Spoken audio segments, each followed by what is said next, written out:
Hello everyone, welcome to IR research scholar. मेरा नाम शिवम कुमार है और आज हम इंडियन कॉन्स्टिट्यूशन को कवर करने वाले हैं। एक ऐसा टॉपिक है, एक ऐसा सदाबहार टॉपिक जो कि रिट्स है, जो कि article 32 for supreme court and article 226 for high court.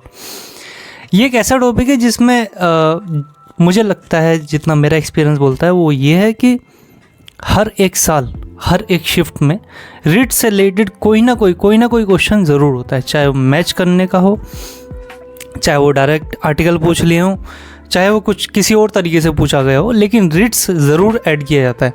यानी इतना इम्पोर्टेंट टॉपिक है। फाइन, क्वेश्चन मैं आपको दिखा देता हूँ। ये क्वेश्चन है जिसमें कि ABCD हमें मैच करने का बोला है इन्होंने, ठीक है। तो जैसे कि हैबियस कॉर्पस है, तो आपको जिन लोगों ने पढ़ रखा है, दोबारा रिवीजन करने के लिए यहाँ पे, तो उनको पता होगा कि सेकंड ऑप्शन जो है command to produce the body in person वगैरह वगैरह। ओके, जैसे B है, तो जैसे B सर्टिफिकेट है, तो ये क्या होता है कि एक वो जो हायर कोर्ट होता है वो लोअर कोर्ट को बोलता है कि अपनी जो लिमिट है ना वो एक्सीड मत करो। फाइन, फिर क्या होता है कि जो मैंडेमस है, ठीक है, वो अगर कोई पब्लिक अथॉरिटी है वो अपनी ड्यूटी सही से नहीं कर रही है तो उसको कमांड दी जाती है। ओके, या मैं आपको ये समझाना चाहता हूँ कि ये जो 5 रिट्स हैं, इनको अच्छे तरीके से याद करने का फ़ायदा ये है कि कोई ना कोई एक क्वेश्चन ज़रूर आएगा कंफर्म है, और वो एक क्वेश्चन आप इजीली क्रैक कर पाओगे। ओके, बढ़ते हैं आगे।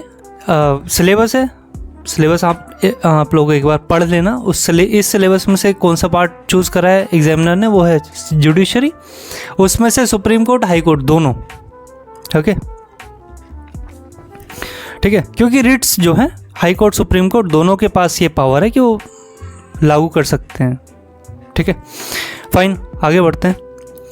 सो there are 5 types of writs along with corresponding articles. Okay, first habeas corpus, obviously इसका बेसिक मीनिंग तो ये है कि जो to produce the body. Okay, आप जनरली यही पढ़ोगे, but this writ ensures the right to personal liberty and protects individual from unlawful detention. अगर किसी को पकड़ लिया है, आपने सुना होगा ना, ये पिक्चरों में भी देखा होगा और कहीं भी और भी सुना होगा कि 24 घंटे के अंदर मजिस्ट्रेट के सामने पेश किया जाता है, चाहे वो मुजरिम हो, चाहे वो गिल्टी ना हो और हो, कोई भी हो। ओके, सो आर्टिकल देख लेते हैं। तो article 32 right to constitutional remedies, और article 226 power of high courts to issue certain writs. मैं आपको एक और इसमें इंफॉर्मेशन ऐड कर देता हूँ, वो ये कि जो हाई कोर्ट है ना, उसकी जो रिट पावर है वो ज़्यादा है।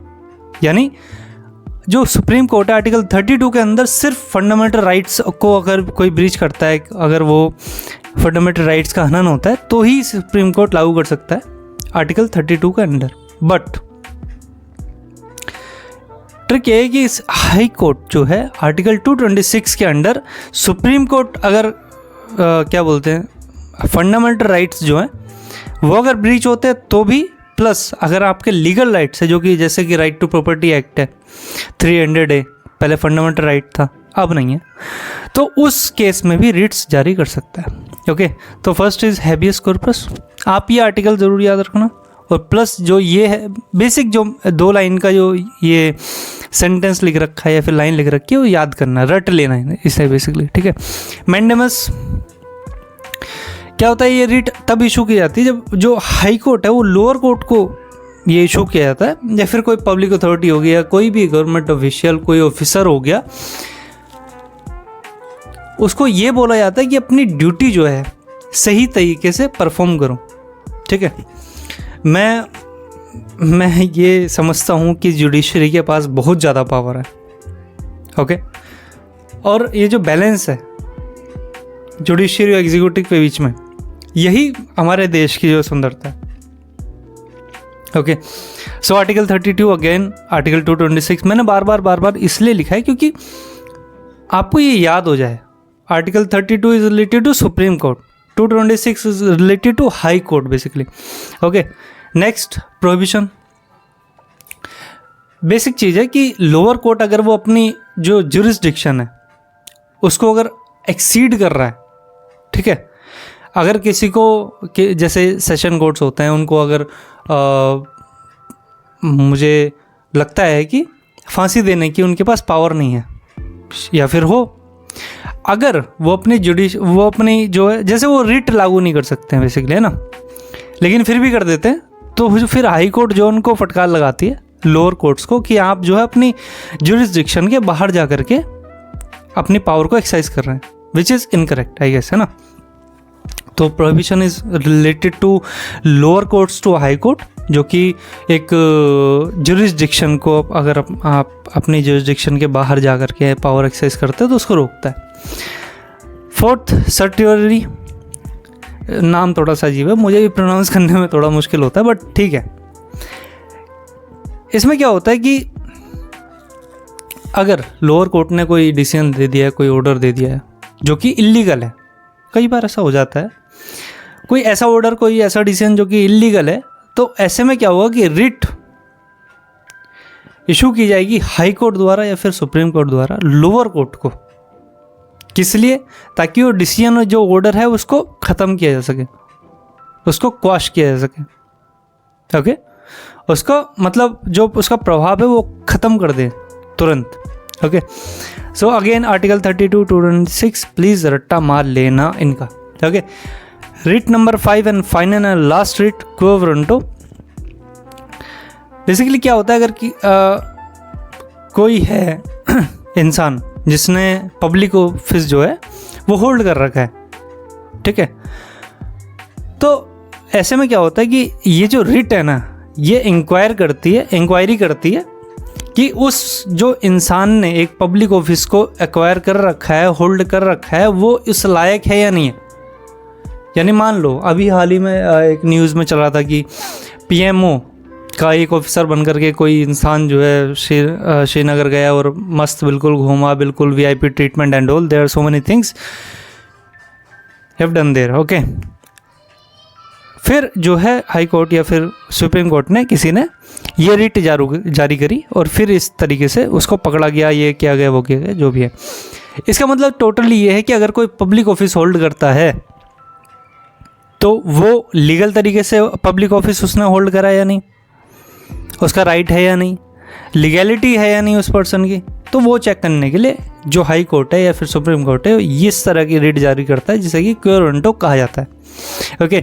Again article 32 to 26, right to constitutional remedies and power of high court to issue certain writs, okay. Question जो आने वाला है, चलो आगे वाली स्लाइड में मैं भूल गया था।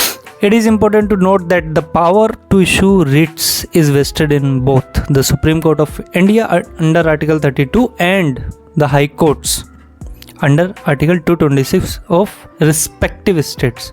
Okay, fine. एक और एडवाइस दूंगा मैं आपको, जो जितने भी हाई कोर्ट्स है ना हमारे, उनको एक बार नाम देख लेना, कितने हाई कोर्ट्स है टोटल, किस, जैसे कि मध्य प्रदेश और तेलंगाना का पहले अलग अलग नहीं था, लेकिन अब अलग अलग है 2017 के बाद, आई गेस, ठीक है।